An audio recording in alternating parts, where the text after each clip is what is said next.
ఇప్పుడు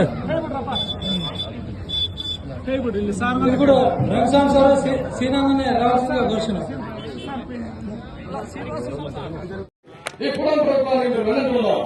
రాబోయే స్థానిక ఎలక్షన్ లో, రాబోయే లోకసభ ఎలక్షన్ లో సర్పంచ్ రైతులు, ఎంపీటీ రైతులు, జడ్పీటీ రైతులు వీటన్నింటిలో మనకు ఇన్ఛార్జ్ అయినటువంటి వైకుంఠం చౌదరి గారి సమక్షంలో ప్రతిదీ ఏకీకరించాలని చెప్పేసి అందరికీ కోరుకుంటాం. ఎందుకంటే గౌరవ ముఖ్యమంత్రి వారు మనకు పనిచేస్తున్నారు కాబట్టి మనం కూడా వేదవతి ఖచ్చితంగా తొందరగా పూర్తి చేసుకోవాలంటే మనం సార్కు ఇప్పటికే ఎమ్మెల్యే రూపంలో చాలా సార్లు నష్టపరిచారు.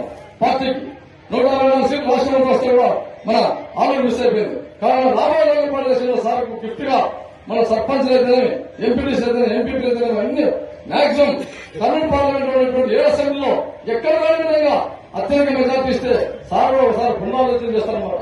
అదే ఆలూరు ప్రాంత వాసులు మారారు కాబట్టి నేను ఖచ్చితంగా ఈ ప్రాంతానికి ఎక్కువ నిధులు కేటాయించాల్సిందని చెప్పేసి సార్ మనం రుణం తీర్చుకోవడానికి ఒక అవకాశం ఉంది అంతే.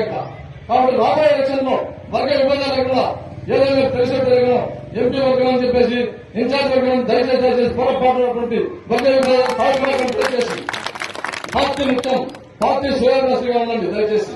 ఎందుకంటే పార్టీ బాగుంటాం, మనంతా బాగుంటాం కాబట్టి పార్టీని కాపాడుకుంటే ఈ ప్రాంతం అంతా అభివృద్ధి చెందుతుంది కాబట్టి దయచేసి ప్రతి ఒక్కరూ ఆలోచించి రాబోయే లోకసభ ఎలక్షన్ లో వైకుంఠం చౌదరి గారి ఆధ్వర్యంలో బ్రహ్మాండమైన విజయాలు వెళ్తారని చెప్పేసి అందించాలని చెప్పేసి కోరుకుంటున్నాను. అలాగే ముఖ్యంగా లాస్ట్ ఫైనల్ నేను చెప్పేది ఏంటంటే నేను ఎప్పుడైనా కూడా గౌరవ ముఖ్యమంత్రి గారికి ఖచ్చితంగా ఆలోచన నా చేతులు ఎప్పుడూ ఉంటాను.